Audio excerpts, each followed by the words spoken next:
up your frozen dinners, grab your TV tray, and settle in for another episode of the Plus Platoon, your podcast for all things Disney Plus, brought to you by Disney Plus fans. Watch along with us every week as we cover all the new, the old, the good, and the bad on Disney Plus. So put down that remote, don't touch that dial, and welcome your fabulous Plus Platoon host. Hey everyone, welcome to the Plus Platoon. We're a Disney Plus fan podcast that gives honest, spoiler-filled reviews of movies and shows on Disney Plus. We look at new releases, coming attractions, and we'll even go back into the vault to revisit some of the classic Disney that's on the platform. Make sure you're subscribed and you will never miss a moment. I'm going to bring in Kate. Kate, glad to see you this evening. Yeah, good to see you too, brother. Next, we've got Peter. Pete, welcome back. Hey, and I didn't want to break out the Loft Cat again, especially since we're mostly talking about the Reluctant Dragon. So I got this guy. Hey. He doesn't really want to come on though, and not really. He doesn't mind being a dragon. Yeah, no, it's just a dragon. It's not really a reluctant one. So a dragon. I swear. Oh, wrong movie. Sorry. Is the Flagon with the dragon? No. Also wrong movie. Also wrong. Yeah. Also wrong movie. That's okay. It's a brazzle dazzle day. So here we go. And last we've got Steve. Steve. Good evening. Hi everyone. Hey. Happy to be here. If you've not already, please like, subscribe, share. That way you'll never miss any of our episodes. We've got some real fun ones coming up. We've also got some ones that are, going to go less way fun. back to the vault. No, they're always fun. Yes. And Kate's giving those of you who can see it a clue on what it might be here in a couple weeks. The train movie? No, that was this time. No, it's something about a fox still cunning and free. So anyway, this week we are looking at going back into the vault again. We've been doing this a lot lately because there hasn't been much new coming out. And looking at The Reluctant Dragon, it is a movie from 1941. It essentially is a tour of the 1940 Walt Disney Studios. These are the studios. This is the new studio complex that Walt had built. This movie was essentially brought out because they needed to make a cheap feature to try and make some money because they had all of a sudden lost all of Europe. Because, war. Yep. It also came out in the middle of the 1941 strike. Yep. So it was filmed in late 40, early 41, but then Oh, wow. Okay. I didn't realize it. I thought it was filmed after the war. No, 1941. Walt ended up losing about half his staff from that strike. And the tricky part was half of them had to be union and half of them had to be non-union that he lost. So he had to take back people he didn't, because he wanted to cut loose all the union people because, they betrayed him. Well, He was told he couldn't do that. Yeah. So in this, it features some animation, a lot of live action. Follows Robert Benchley as he's trying to sell the book, The Reluctant Dragon, throughout the story. Features animation from different upcoming Disney features. It kind of had some Casey Jr. stuff in it, but that was never actually in Dumbo. It had the first ever Goofy how-to cartoon. The How to Ride a Horse was the first ever how-to cartoon from Goofy. And it was also the first Disney movie that included voice credits for the actors. Before this, they didn't really say, who voiced anybody. But in this one, because they featured Clarence Nash, because they featured all the different people, they actually had them show up in the credits. And after this, they continued to do that. So going to kind of combine our normal good and bad questions into this one. And I'm going to start with you, Pete. Was the okay, not the cartoon just at the end, but was the entire show a hit or a flop?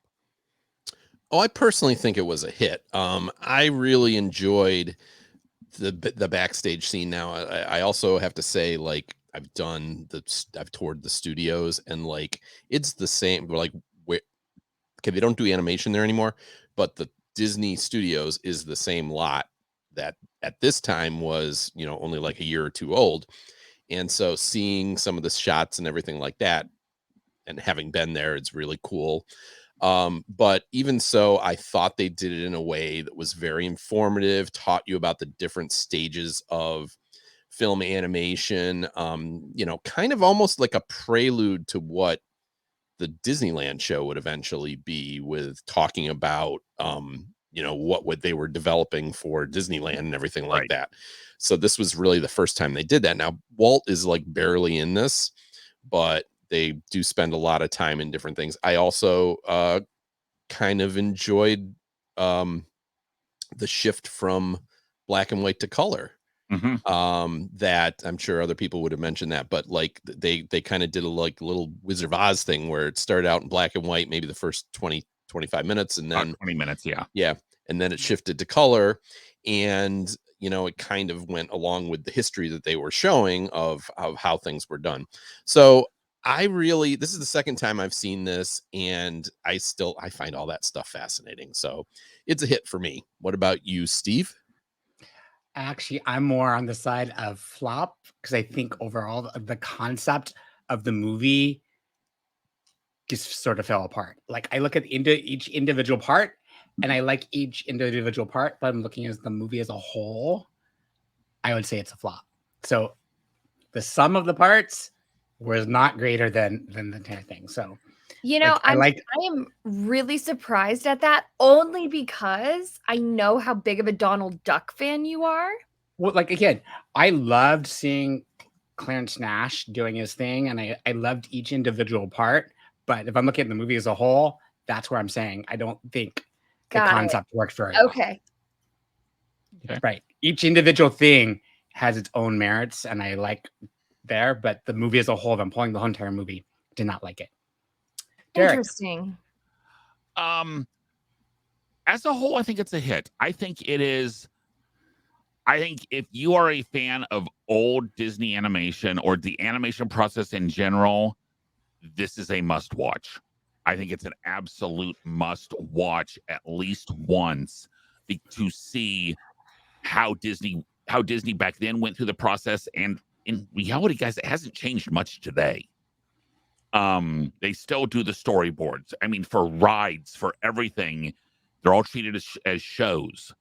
So was some of it a little forced? Yes. I mean, over half the people who worked in the studio were actually actors and actresses that were in like other movies and such. Especially the girl. The girl. Doris. Yeah, Doris was actually a known actress at that point in time.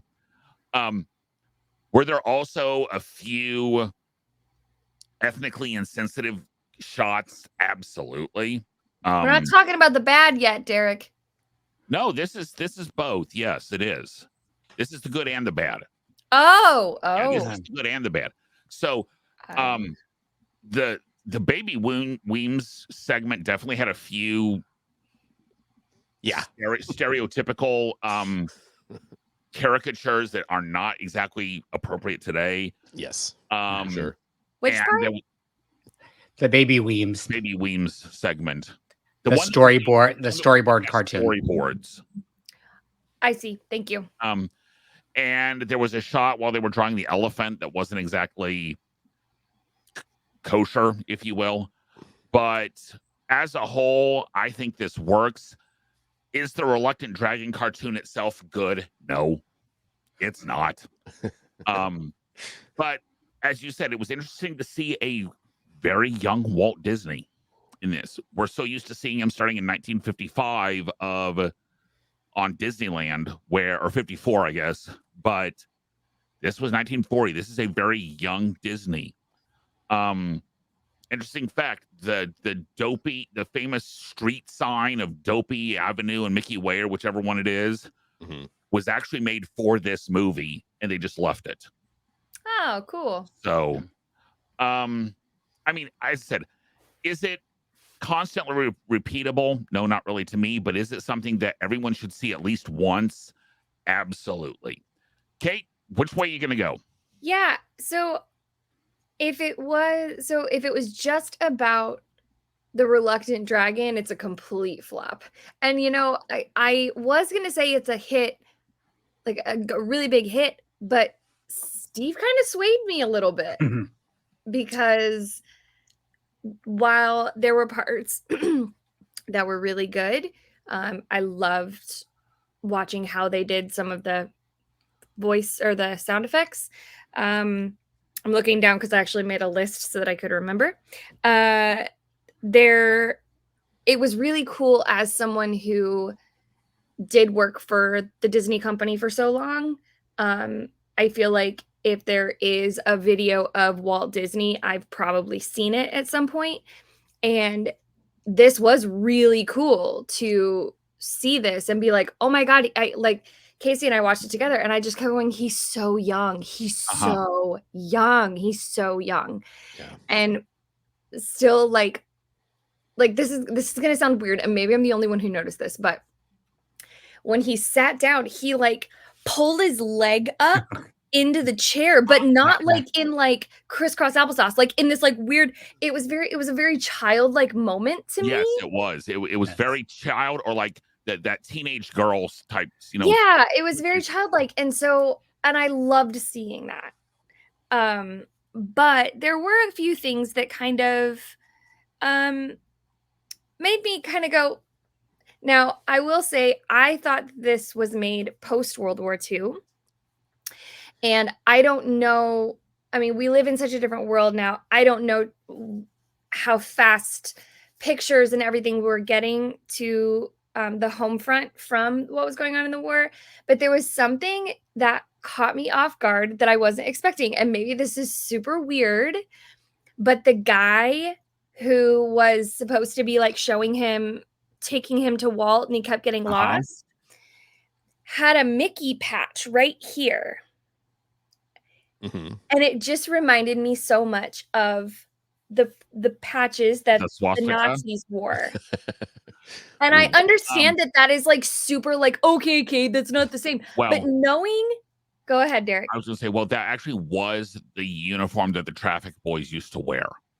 So, so that it stood out to me with what was going on in that era. I get that. At that exact time, especially since it was only 41 or 40.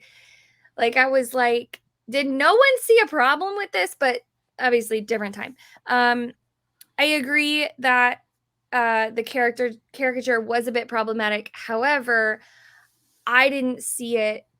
I saw it as making fun of the main character and him being a jerk, not making fun of a certain race of people. Which caricature are you talking about? Because the elephant one. No. I'm talking about the one that the Asian American lady was drawing. That no. Yeah. I was talking about the one. No, the one with the looks like Robert Benchley. No, that's done for humor.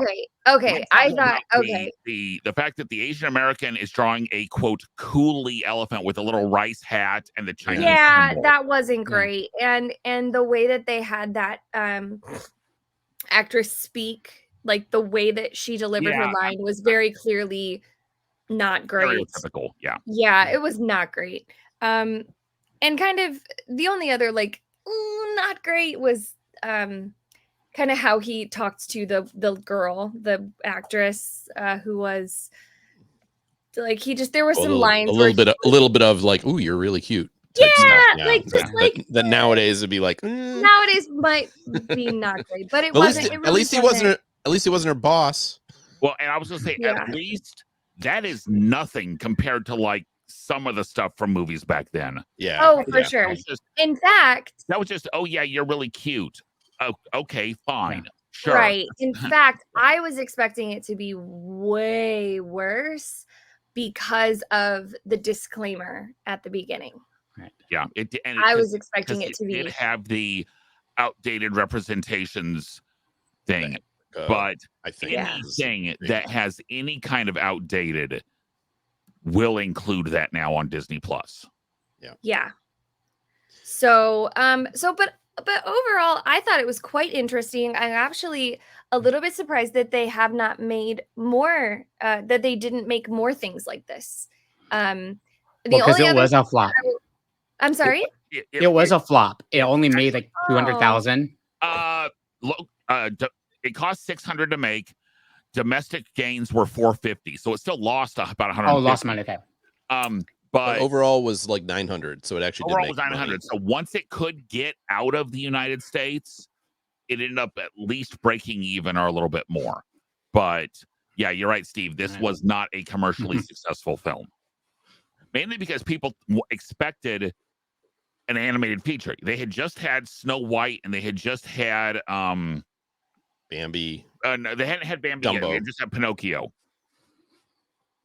Oh, this was pre-Bambi? This was pre-Bambi, pre-Dumbo. It's when it was filmed pre-Bambi, pre-Dumbo, pre-Fantasia.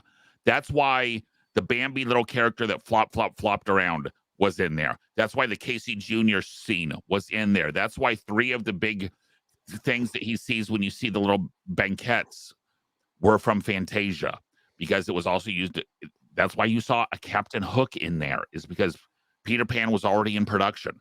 Yeah, I mean, that was one of the things I wanted to mention that was really cool is the maquettes. I don't know if you saw, there was Lady and the Tramp maquettes. There was Peter Pan maquettes. Those are movies that were not for another 10, 15 years. So that's how long a lot of movies were in production in the animated studio, and often are. It's very common with animation for very long production schedules. I did want to mention, I was pretty positive on my initial. I did want to say I agree with you, Derek. Reluctant Dragon is not good. No, and to me, Baby Weems is worse. So that to me Baby is the Weems two went on too long. Baby Weems went on too long. Yeah, the two. I agree. Those two parts of this are to me what I would like if I ever felt like going back to it. And this is, again, second time I watch it. I watched the whole thing. If I ever felt like going back to in the future, I would probably fast forward through those two things and just watch the rest. The Goofy short was pretty good. I did enjoy that. And as I said, everything else. But the Baby Weems and the Reluctant Dragon were... Interesting thing about the Goofy short. So that, again, as I said, that was the first of the how-to Goofy shorts. And so that was obviously the first one that narrator that ended up doing a bunch of the how-to Goofies did it. When he recorded the narration, he did not, after recording the narration, they had to tell him, oh, by the way, this is for the next how-to, this is for a Goofy short. Because you'll notice, he always reads those, for the most part, at least on the early ones, he always reads those straight. Like they're very serious. Some of them, a little bit later, not so much. But this is one where he actually had to be told afterwards, oh, by the way, this is for a Goofy short. And the voice of the horse in that, Clarence Nash. Now, part of the reason Goofy doesn't, they do the how-to things and Goofy doesn't speak a lot, his voice actor was not available. There was a stretch of time where Pinto Colvig was not on the Disney payroll or was not available. So that's when they really went to the how-to shorts, because all you really need is his and then that's all you really need from him, because he falls at some point on most of them. Yes. So okay. So it did take us on a tour of the Disney studio back then. And part of the reason was, yes, he did actually do this a little bit because he kept getting so many requests for studio tours that while they were out for trying to make money on this, it was actually a point of he was getting tired of people asking him for a studio tour. So, Kate, I'm going to start with you on this one. Which part of the studio tour was most interesting to you? There were so many. Anytime that it was, there's like, okay. My first one was the woman who was singing. I don't think she was Clara Cluck. Yes, she was. She was Clara Cluck. The woman looked like Clara Cluck. Like Mhm. and just watching that. Yep. Because I guess I just never thought that, like, oh wait, that's a person. Like, and that, like, And not only a person, a famous opera singer.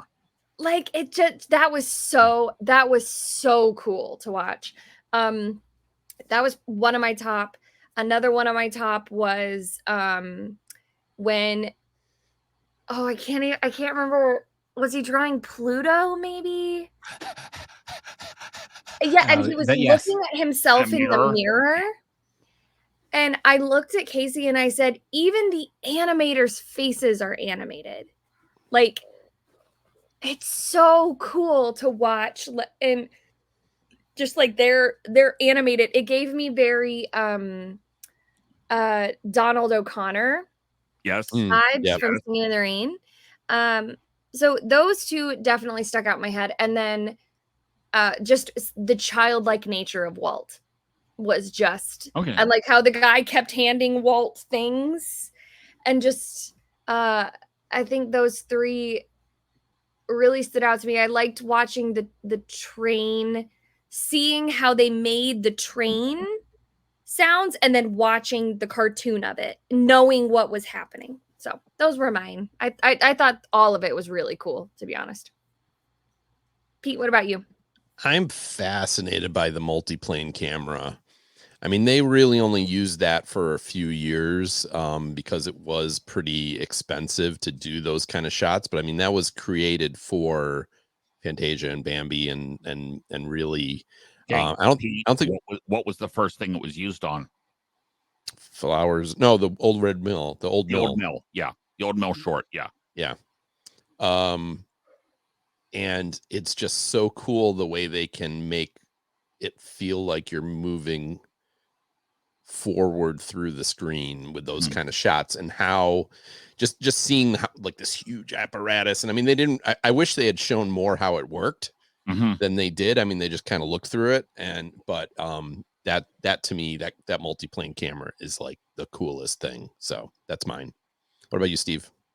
Mine was the multifaceted camera, like that, because I remember, don't they have one of those at Walt Disney World and Hollywood Studios in the walkthrough for Walt? Yeah, they do. So just seeing how that works, model of really, it or something. yes, like that. But really the Foley thing with the Casey train, of showing it how it all works, showing the scene going back and forth, and realizing that they're matching it up to match the film, and just how it runs like smoothly. And then of course seeing Clarence Nash do Donald Duck, yes, and then talking about how he comes up with it and how he pulls it off. Just found that fascinating. So those would be my three. Derek, what about you? Even if it was painfully obvious that he and the guy who did Clara Cluck were lip syncing at that point, I mean, because the idea behind that was they were essentially, in theory, recreating something they had done from Barnyard Opera. Well, they were actually singing a different piece than they sang in Barnyard Opera, but that was the idea behind it, was they were recreating something that they had done previously. For me, part of it is I love seeing, honestly, the ink and paint girls, as far as how the black was on the, if you looked at it, the black was on the cell first. That way they don't have to be quite as precise with their painting on the back. Right. Just you can paint over a couple different colors and it doesn't really matter, because when you turn it over, it looks like Bambi. As opposed to having to, draw it completely.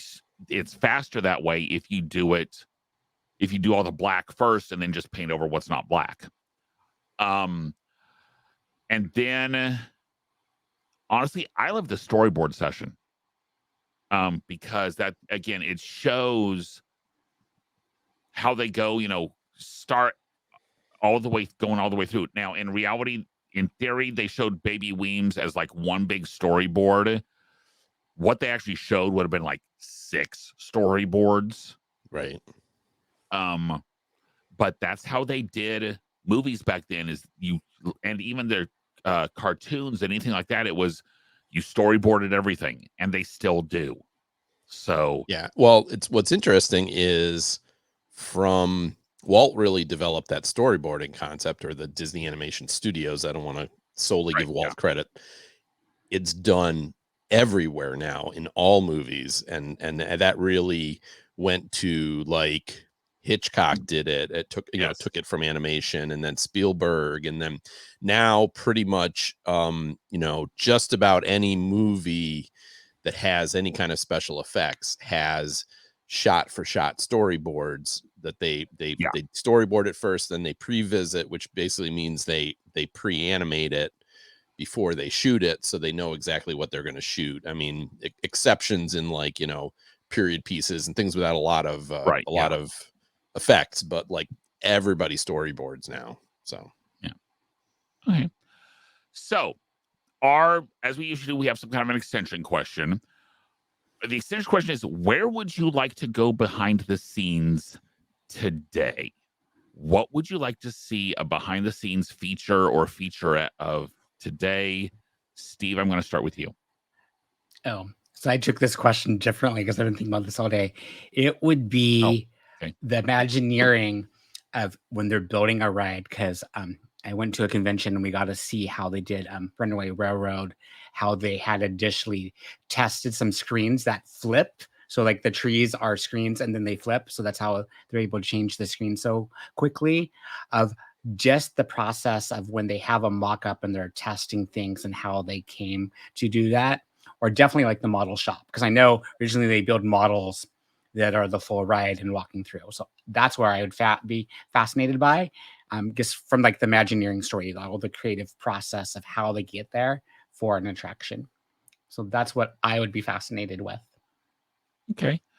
For me, I would say I always loved when they used to do special effects with practical models and practical effects.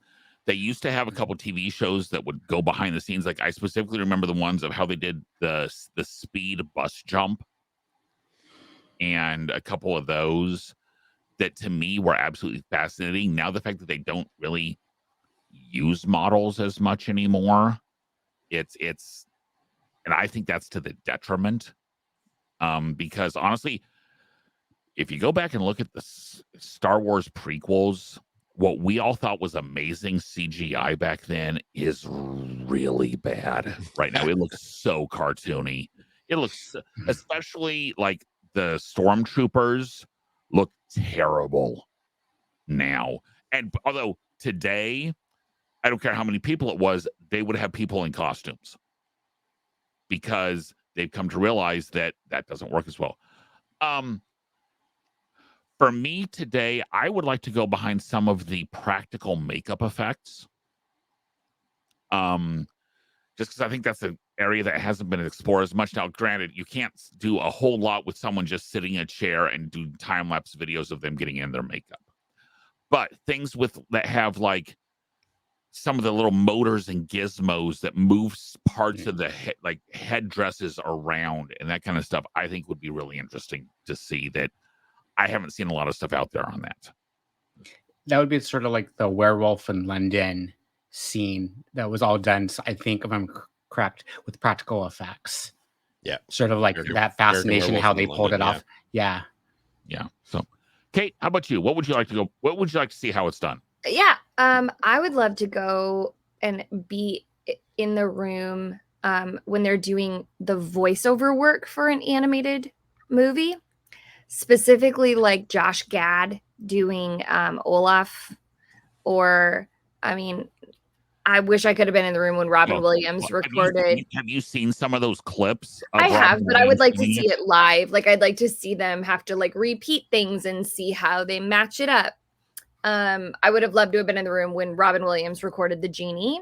And I will say, Kate, on that though, they don't match it up anymore. They record first and then animate to the voices. They used to do it where you animated first and then you had to say it to the animation. They figured out, especially post Robin Williams, it's you take the voices and then you animate to the voices. Beauty and the Beast was done everything to the voices, because that's how characters can ad lib. The flowers, chocolates, promises you don't intend to keep line from Cogsworth, which is probably my favorite line of the entire movie. But they actually do it now with whatever the voice is doing. You're welcome. He said doo-doo. What is this exactly that you do? Anyway, and then I'm also with Steve. I would love to be in the room during like the making of a ride and the theming and everything. So that's me. Yeah, I'm on that. Steve already took mine. Imagineering, that stuff fascinates me so much. And man, sorry about this. Come on. I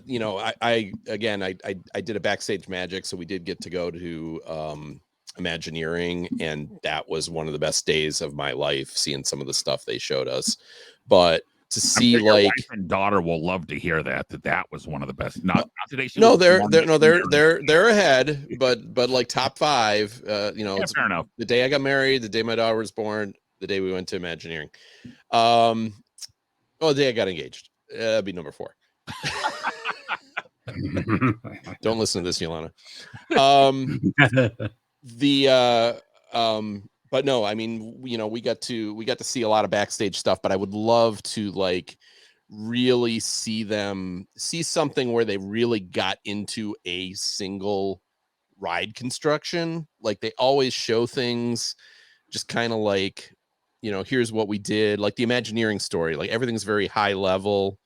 I'd love to see, let's go in depth into here's how we designed it and how we made it and everything like that for like one specific ride. I think that would be really cool. Coming up that would be, to me, fascinating. They're going to be retheming dinosaurs, Indiana Jones. Show me that process. Show me ripping that out, reprogramming the cars and sending it through, because it's the same track. And that would be a very basic one to start at. But show me, we know what it was like. We know what it's going to be like. How do you get there? Right. You could do so many shows like that, and I think people would love to see that. So I think you could do that as a continuing series or something like that. Yeah. Totally understand that. Yeah. So as we always do, we give movies, complete seasons of series that we watch, a pixie dust rating out of 5. Kate, what are you giving The Reluctant Dragon as a whole movie?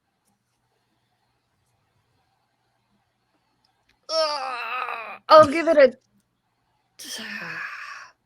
If it was just like, can I go last? No, it's fine. I'll give it a 3. This was my point. You can go last. No, it's fine. Well, it's hard because there were parts of it that were so interesting and that were just like, I was like, I want more of that. I want more of that. Like, show me more of that.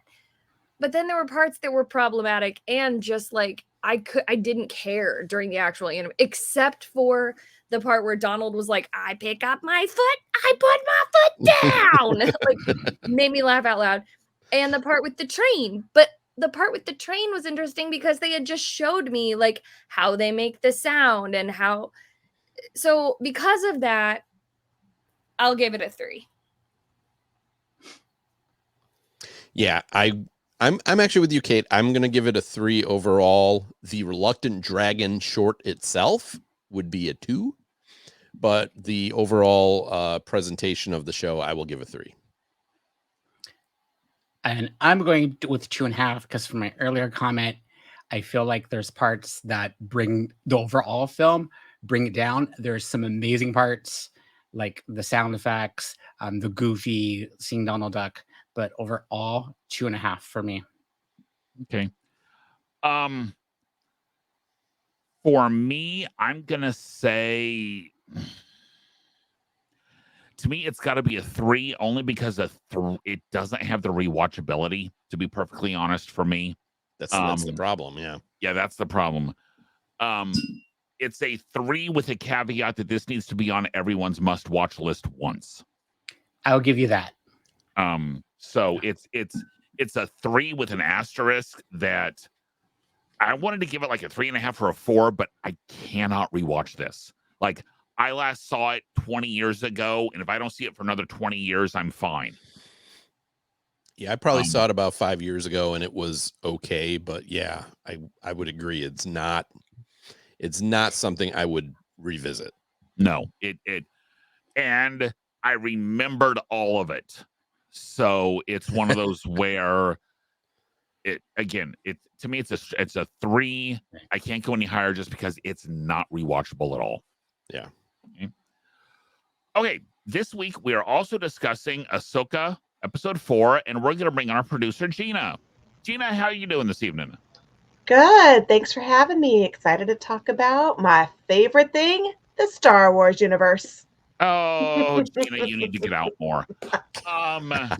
So Ahsoka episode 4, as I've said, Back to the Future, because the bottom line is not much happens.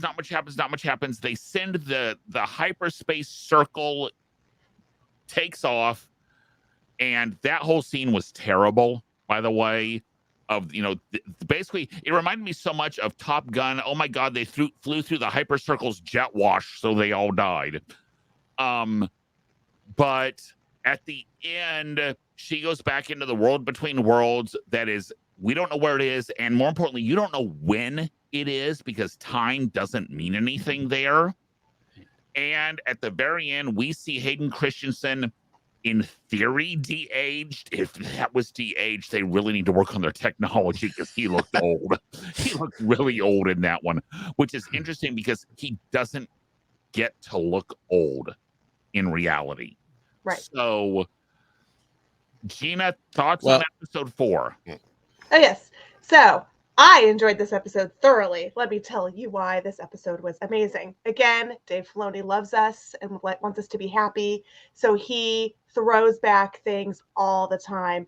The use of the lightsabers, that lightsaber fight was amazing. It took up a lot of time. The action was fabulous. The world, yeah. Okay, I would say the lightsaber fight with Ahsoka and the guy with the beard was good. Yes. The one with the 2 girls was not. That one, but I was talking about Baylan and Ahsoka. Well, but they went back and forth, so you can't say the lightsaber fight. Okay, the one with Baylan and Ahsoka was good. Okay, I loved the lightsaber fight with Baylan and Ahsoka. I loved it. That was bringing us back to our Star Wars days, back to the good fighting, the good choreography. The other thing that I loved is the world between worlds. Because again, you had to have watched Rebels to know about that. So I loved that segue. He's just really tapping into people who have watched, and you know that the end is going to be Thrawn and Ezra. We know that now. He's really showing us we are going to see Ezra. We are going to see Thrawn. Well, we know that now. Was that ever in doubt?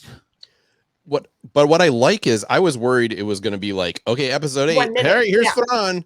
And now it feels like we're halfway through. Yes. And we are definitely seeing Thrawn. Right. We're going to hopefully get to him sooner because I wanted that sooner. Me too.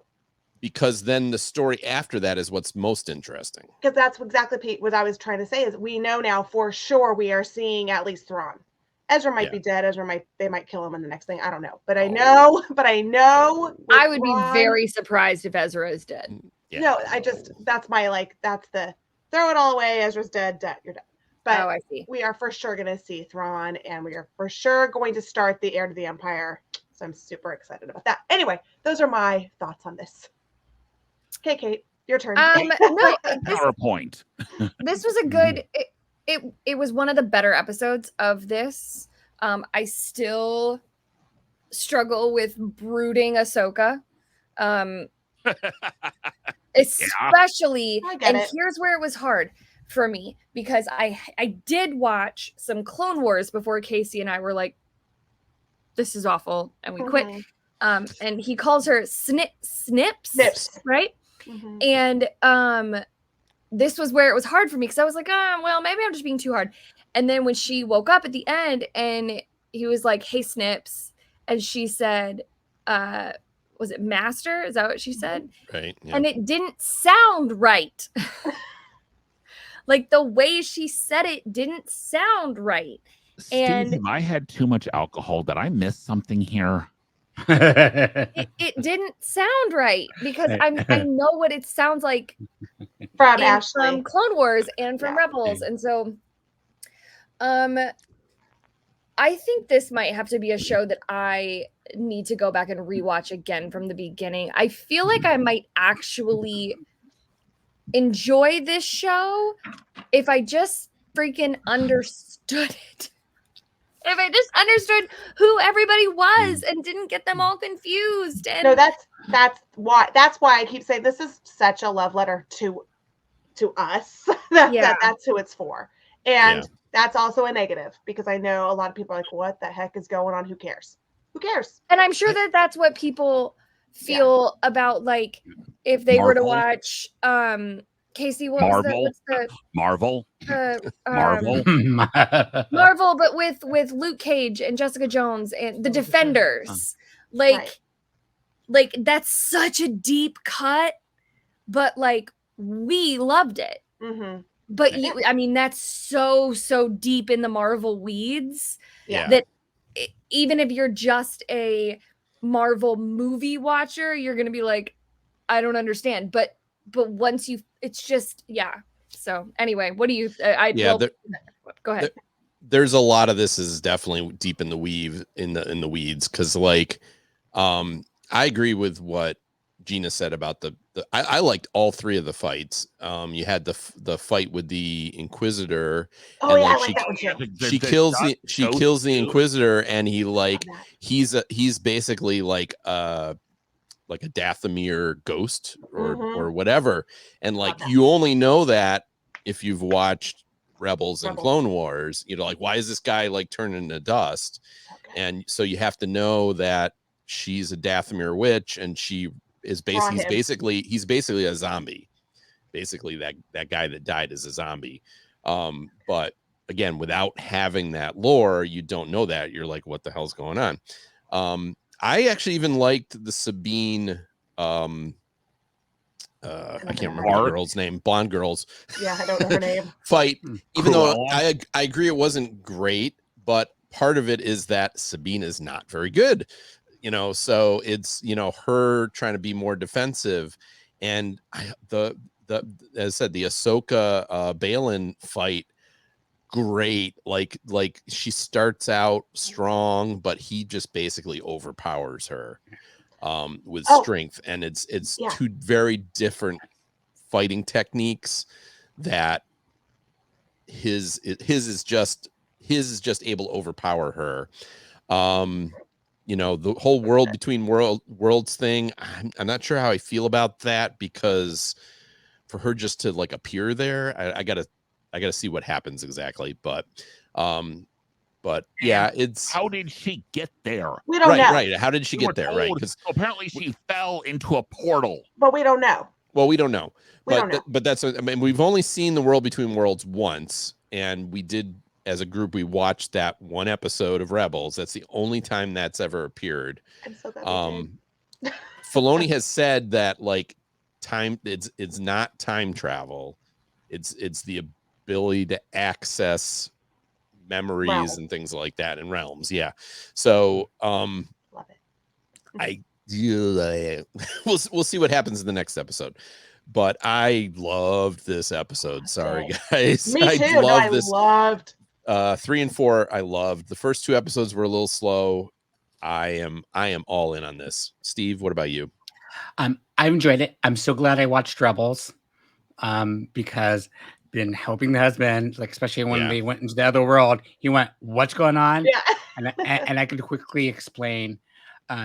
One of my favorite. I sort of liked the fight with Sabine, especially when she's putting out her force, and the other whatever said, "You don't have the force. You don't have the force or something." Yeah, and she had a little weapon that shot out. So she used her Mandalorian skills. I did like. Yes, I like that.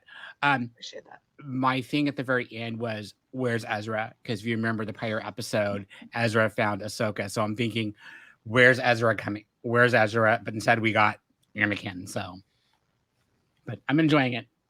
Well, they flew through the thing, so we know they're going to see Ezra. Oh Poor my Derek. gosh, it's not as bad as Secret Invasion. Oh Lord, Oh no, Oh, not no. nearly as bad as Secret Invasion. No. That's good. Although Casey liked Secret Invasion. What? Wow, But you he need to likes- reconsider your choices, Kate. He likes the Um, deep. He likes the He deep does like cuts. the deep cuts. There you go. Yeah, he enjoys when he's like, "Ooh, I don't know who's real. I don't know Bored? who's not real." When he enjoys when he's bored. Gotcha. Okay. The deep. I get the deep cuts. I love the deep cuts. Yeah. I get it. There's deep cuts and nothing happening. It wasn't as bad as She-Hulk. Oh yes, it was. This or This Secret Invasion? This or Secret Invasion? this is wasn't as amazing. bad as She-Hulk. No.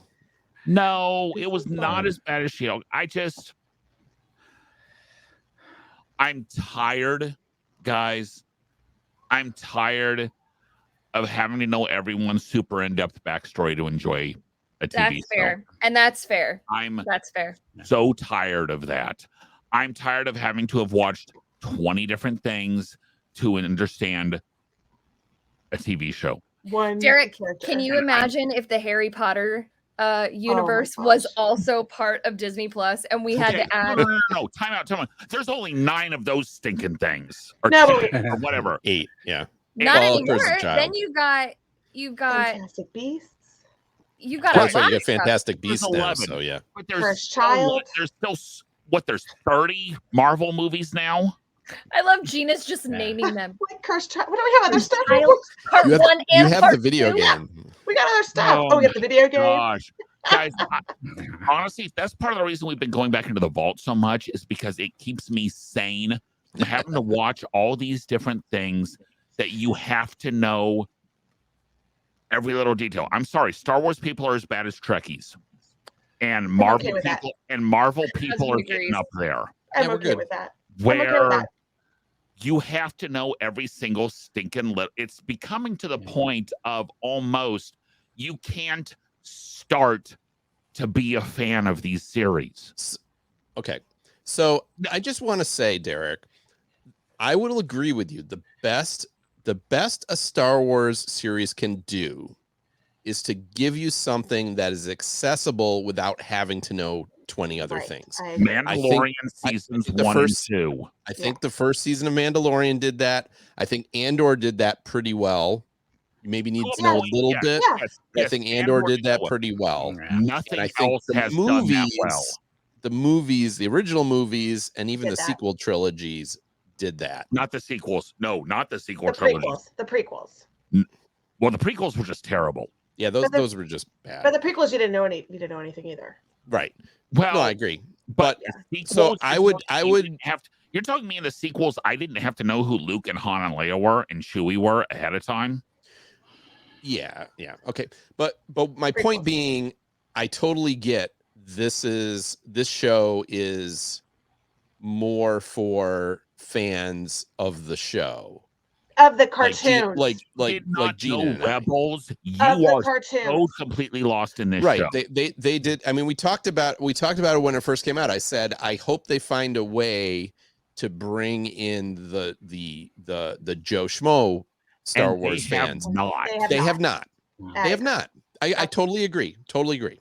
And that's the negative. And that's always my negative is nobody can watch this unless you are a fan of the animated series. And this is worse than it. This is worse in that level Yes. than any other series we have watched before, I agree with that. Yes.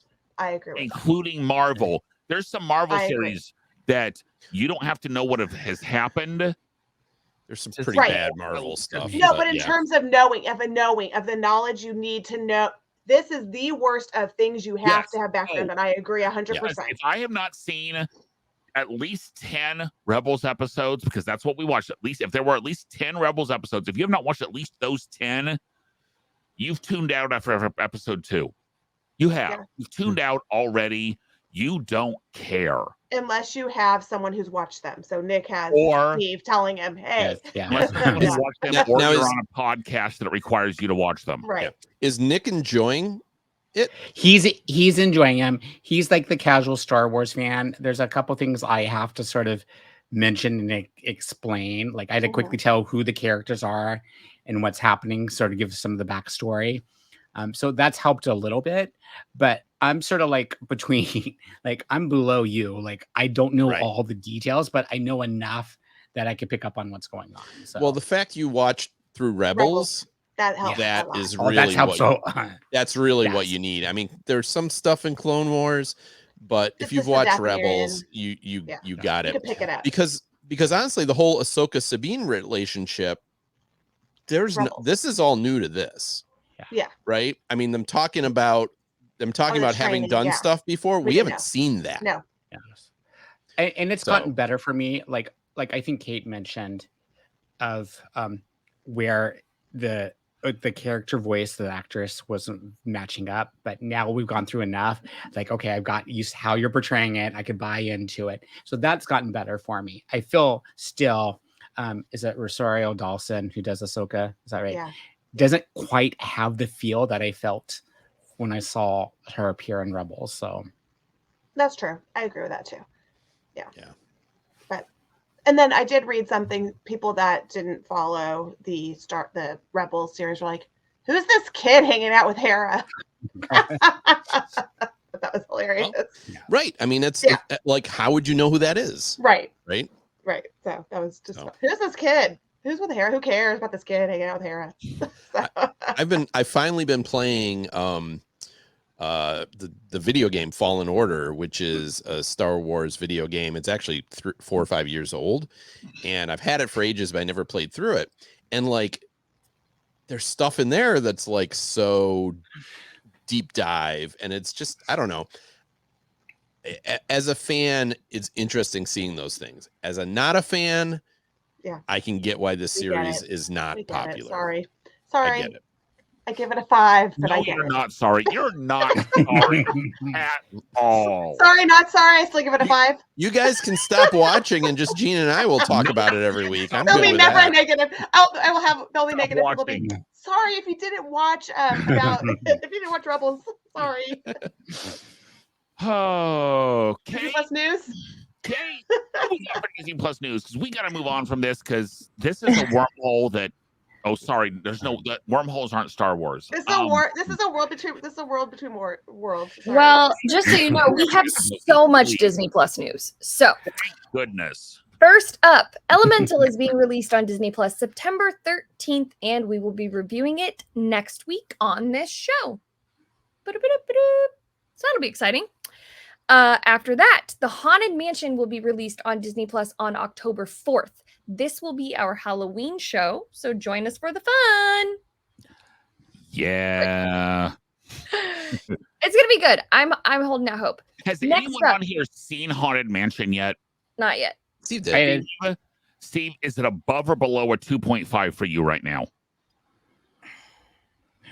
Okay, it's at least a 2.5. okay. It's at least a 2.5. Okay. I've heard most people I've talked to that have seen it have enjoyed it to some degree. Better or worse than Muppet Haunted Mansion? Ooh. Think about it. Well, because that will plan on that to be a question Okay. when we go over it. Kate, sorry to I'm thinking about interrupt. that. What do we got for number 3?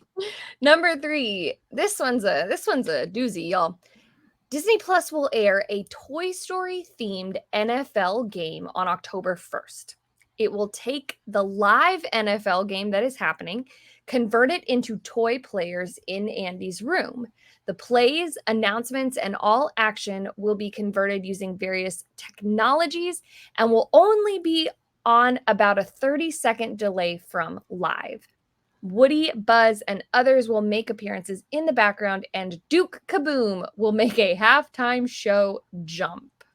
That last line right there, I'm watching this. He's Canadian. He is This Canadian. has the potential to be very, very funny. It does. He's Yeah. Canadian. It That's all I also can has say the about that. potential to To be be horrible. Although, terrible. to be fair, it's the Jacksonville Jaguars and the Baltimore Ravens, so nobody cares about the real game.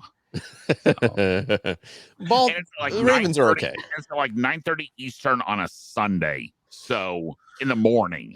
It's one of the London games. One of the London games. Yes. Excellent. I'm watching. That's the only way I'd be watching that game. 6 a.m. I'm asleep. Sorry. Yeah. Next up, The Little Mermaid has had the strongest debut on Disney Plus since Hocus Pocus 2 with 16 million views in its first 5 days on the service. We are still not watching it on here. Has anyone here watched it yet?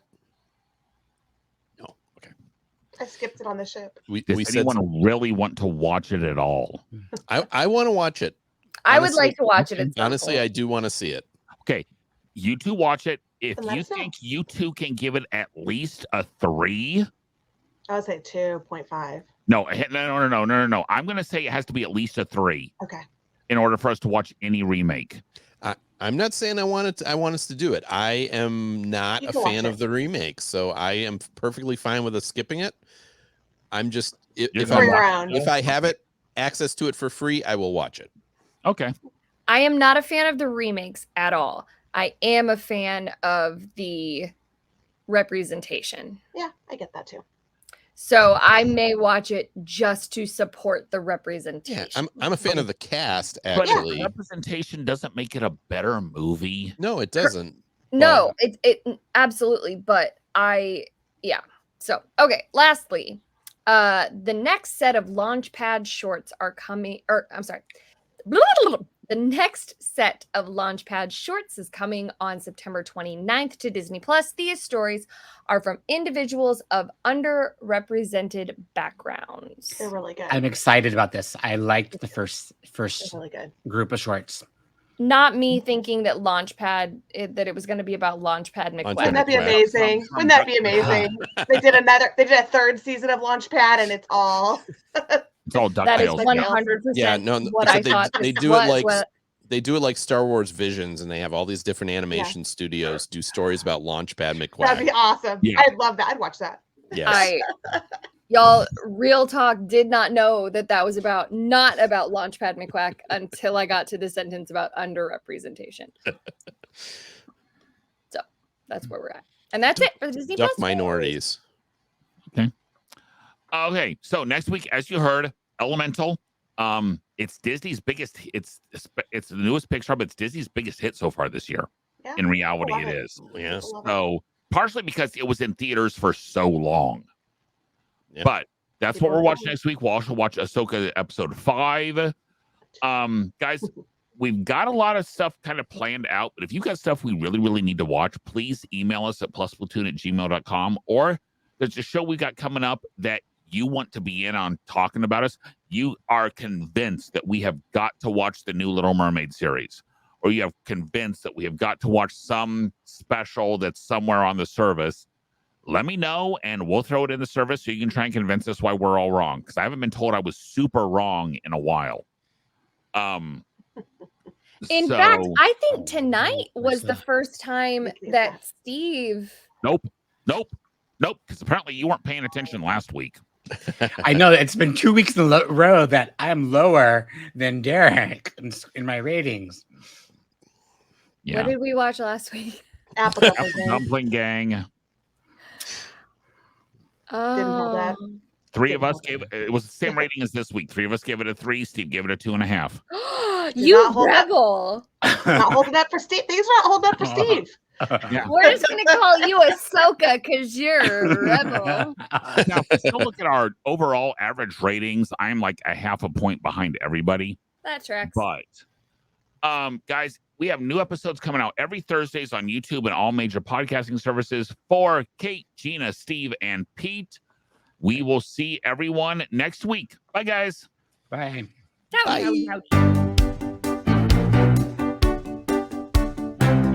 Thanks for watching this week's episode of the Plus Platoon.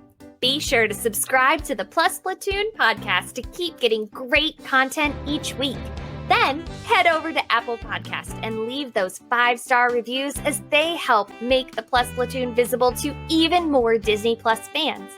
Also, go to YouTube and like and subscribe to the Plus Platoon channel, where you can watch all future episodes live. If you have a question for the Plus Platoon, please send us an email to plusplatoon@gmail.com Or connect with us on Facebook, Twitter, or Instagram at +Platoon. The Plus Platoon is a Disney Plus fan podcast and is not affiliated with the Walt Disney Company or the Disney Plus streaming service. All opinions expressed on the show are solely those of the individual hosts and in no way reflect the views of the Walt Disney Company. Thanks for watching, and be sure to stay tuned for next week's episode because the Plus Platoon is to be continued.